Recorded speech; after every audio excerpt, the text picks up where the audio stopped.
어제 한국노총이 노사정의 불참을 선언하면서 노사정 간의 타협이 사실상 결렬됐습니다. 이기권 고용노동부 장관은 오늘 노사정의 결렬에 대한 입장을 발표했는데요. 노사정의의 합의가 없더라도 노동시장 구조 개선안을 사실상 강행하겠다 이렇게 밝혔습니다. 노정 간의 갈등은 불가피해 보이는 이유입니다. 노동시장 구조 개선안을 둘러싼 논란을 성지훈 기자와 함께 알아보겠습니다. 안녕하십니까? 네, 오늘 이기권 장관이 합의 결렬에 대해서 입장을 발표했는데 어떻게 말했습니까? 이기권 고용노동부 장관은 오늘 오후 기자브리핑을 통해 정부 입장을 발표했습니다. 이 장관은 어제 한국노총이 일방적으로 노사정 대타협 결렬을 선언했고 협상 재개의 선결 조건들도 근본적인 시각차가 있어 합의를 기약할 수 없음을 절감했다고 말했습니다. 이 장관은 이어 미래 세대를 위해 노사정 협상이 재개돼야 한다며 노동계의 대타협의 결단을 내려달라고 촉구하기도 했습니다. 브리핑 내용을 직접 들어보시겠습니다.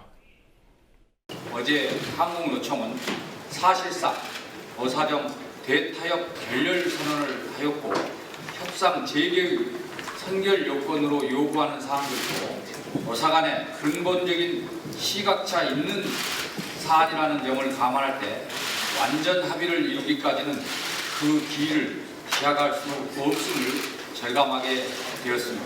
이에 따라 정부는 그간 노사정 간 협상을 통해서 공감대를 이루어낸 청년고용 활성화, 또 노동시장 이중구조 개선, 사회 안전망 확충, 또 통상임금 범위 명확화, 근로시간 강제적 축소, 정년 연장력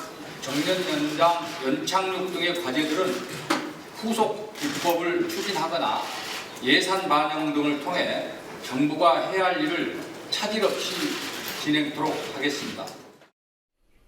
네, 정부 측에서도 이렇게 말하면서 협상이 결렬된 게 사실상 공식화됐고 오늘은 김대환 위원장이 사퇴 의사를 밝혔더군요. 네, 그렇습니다. 김대환 노사정위원회 위원장은 노사정 협상 결렬의 책임을 지고 사퇴 의사를 표명했습니다. 노동계가 불참하고 위원장까지 사퇴한 상황이라 노사정위원회가 재개될 가능성은 사실상 없습니다. 하지만 정부는 합의를 이루지는 못했어도 일부 사안들에 대해 노정 간의 공감대가 형성됐고 그 부분에 대해서는 입법 추진과 예산 집행을 진행하면서 노동시장 구조 개선을 강행하겠다는 입장입니다. 이기권 장관은 그간 노사정 협상을 통해 공감대를 이뤄낸 노동시장 이중구조 개선, 사회 안전망 확충, 통상임금, 근로시간 단축, 정년 연장 등의 과제를 수행할 계획이라고 밝혔습니다. 비정규직 고용 관련 법제도 등 노정 간의 갈등이 첨예했던 사안에 대해서는 전문가 집단의 의견을 수렴하고 후속 논의를 거쳐 추진하겠다고 말했습니다. 정부가 노정 간의 공감대를 언급하며 노동시장 구조 개선을 강행할 입장을 밝혔지만 노동계에서 이를 어떻게 받아들일지는 알 수 없습니다. 구체적이고 공식적인 합의는 없는 상황에서 공감대 형성이란 매우 모호한 표현을 사용했기 때문입니다. 당장 정부가 공감대를 이뤘다고 평한 통상임금에 대한 논의에도 한국노총은 합의되지 않은 부분이라고 못 박았습니다. 노동계는 모든 노동자를 통상임금 대상자에 포함해 정기 상여금 등을 지급해야 한다는 주장과 근무일수 충족에 관계없이 통상임금에 포함해야 한다는 입장을 보였지만 정부 주도로 통상임금과 관련된 법제화가 추진될 경우 1개월 단위로 지급되는 임금만 통상임금에 포함될 가능성이 큽니다. 핵심 사항은 공감이 안 됐고 예를 들어서 통상임금 문제라든지 그다음에 휴일근 연장근로에 포함하는 문제, 그다음에 뭐 임금 피크제 이런 거, 그리고 이제 우리가 5대 핵심 수용 불가 사항으로 이제 제시했던 거 있죠. 예를 들어서 뭐 해고를 쉽게 한다든지 취업규칙 불이익 변경을 뭐 보다 쉽게 한다든지 이런 문제는 여전히 합의가 안 되는지 그런 내용들이죠. 예, 방금 말씀하신 대로 통상임금 문제도 있지만 그 외에도 노정 간, 노사정위에서 여러 가지 서로 갈등을 빚었던 사안들이 있죠. 어떤 게 있었나요? 네, 가장 첨예한 대립을 빚어온 건 비정규직 사용기간 연장과 파견 대상 업종 업무 확대, 일반 해고 요건, 취업규칙 변경 요건 등입니다. 정부는 기간제 노동자들의 계약 기간을 현행 2년에서 최대 4년까지 늘리고 건물 청소나 배달 운반 등 32개 업종으로만 파견을 제한하던 현행 파견법을 바꿔 원칙적으로 모든 업종으로의 파견을 허용하겠다는 입장입니다. 노동계는 이는 결국 비정규직을 양산하는 결과로 이어질 것이라 주장합니다. 해고를 손쉽게 하도록 만든다는 일반 해고에 관한 입장 차이도 큽니다. 현행 근로기준법은 해고를 징계해고와 정리해고 두 가지로 제한하고 있습니다만 일반 해고를 도입하면 미국이나 유럽처럼 저성과자, 근무 태도가 불량한 직원을 마음대로 해고할 수 있게 됩니다. 정부는 해고를 손쉽게 하려는 것이 아니란 주장을 거듭하지만 노동계에선 일반 해고의 허용은 결국 정규직 노동자들에 대한 대량 해고로 이어지고 그 자리는 비정규직으로 채워질 것이라고 주장합니다. KT 등 노조 탄압 사업장에서 이루어지는 인력 퇴출 프로그램 등을 통한 강제퇴직 압력과 같은 학대 해고 효과를 낼 것이라는 전망도 있습니다. 이 밖에도 취업 규칙을 노동자에게 불리한 방향으로 변경할 때 노동자 과반수의 동의를 얻도록 하는 규정을 완화하자는 정부의 제안도 노동계는 받아들이지 못합니다.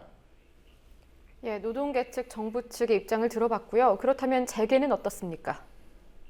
재계를 대표하는 경총은 노사정 협상이 결렬된 것에 대해 노동계의 진정성이 의심된다며 실망감을 표시했습니다. 거기에 더해 국회와 법원이 만들어 놓은 비용 부담을 감당하기 위해 기업은 고용 감축으로 대응할 수밖에 없다며 노동계를 압박했습니다. 민주노총과 장그래 운동본부 등 노동계 일각에선 오늘 경총 앞에서 기자회견을 열고 사내 유보금을 504조씩이나 쌓아놓은 재벌 기업들이 노동자의 일자리를 두고 협박을 한다고 반발했습니다. 경총에 대한 노동계 반발은 잠시 후에 다시 자세히 소개해드리겠습니다. 예, 이렇게 협상이 결렬됐고요. 그 다음에 노동계는 앞으로 어떤 행보를 예고했습니까? 한국노총은 합의 없이 구조 개선을 강행한다면 투쟁으로 맞서겠다는 입장을 분명히 하고 있습니다. 교섭 결렬을 선언하며 제시한 5대 선결 요건을 정부가 받아들이지 않으면 한국노총이 노사정위원회로 복귀할 가능성은 없습니다. 당장 4월 16일 한국노총 산하 3천여 개 사업장의 노조 대표자들이 참석하는 전국 단위 노조 대표자 회의와 총력투쟁 출정식을 준비하고 있습니다. 노동절인 5월 1일에는 여의도에서 노동시장 구조계약 저지 및 생존권 사수를 위한 전국 노동자 대회를 개최합니다. 이날 노동자 대회에는 12만 명의 한국노총 조합원들이 참석할 예정입니다. 한국노총 강훈중 대변인의 말씀을 직접 들어보시겠습니다. 만약 그런 것을 만약 정부가 일방적으로 추진한다라면은 노동계로부터 강한 저항에 직면한다. 그리고 결코 합의되지 않는 내용은 결국 이거를 입법 절차를 밟아야 되는데 국회 내에서도 처리 안 된다고 보여지고 또 만약에 그럼에도 불구하고 입법 추진한다라면 저희는 또 반대 투쟁을 전개한다. 민주노총은 4월 마지막 주로 예정된 총파업 준비에 박차를 가하고 있습니다. 각 지역 지부별로 총파업 찬반 투표가 진행 중이고 공공부문 비정규직이나 청소 경비 노동자 등 현장 곳곳에서 총파업 동참을 선언하고 있습니다. 민주노총 총파업은 4월 24일 시작해 각 부문별로 진행되다 5월 1일 노동절에 대규모 집회로 이어질 예정입니다. 양대 노총은 모두 노동시장 구조개혁을 막기 위해선 언제든지 연대의 창구가 열려 있다는 입장을 보이고 있습니다. 예, 앞으로도 계속 취재를 해주시기 바라고요. 오늘은 여기까지 듣도록 하겠습니다. 수고하셨습니다.